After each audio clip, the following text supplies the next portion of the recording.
நீங்க இன்னும் can water குடிச்சிட்டு இருக்கீங்களா இல்ல பழைய வாட்டர் பியூரிஃபையர் யூஸ் பண்றீங்களா?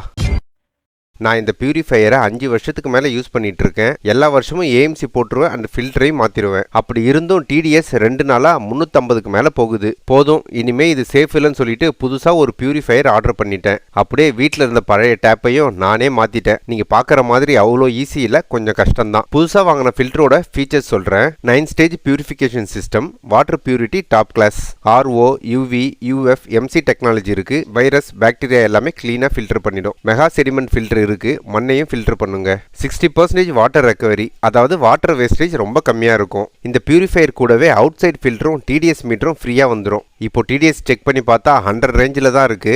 நார்மல் டேப் வாட்டரில் 1200க்கு மேலே இருக்கும். டெலிவரி ஆன அடுத்த நாளே ஃப்ரீ இன்ஸ்டாலேஷன் பண்ணி கொடுத்துட்டாங்க. முக்கியமான ஒரு விஷயம், வாட்டர் குவாலிட்டி செக் பண்ண இந்த டிடிஎஸ் மீட்டர் எல்லா வீட்லையும் இருக்கணும். So tap, TDS meter and purifier link எல்லாம் பயோவில் கொடுத்துருக்கேன், செக் பண்ணி பாருங்க. இந்த மாதிரி யூஸ்ஃபுல்லான வீடியோ பார்க்க நம்ம சேனலை ஃபாலோ பண்ணிக்கோங்க. தேங்க்யூ.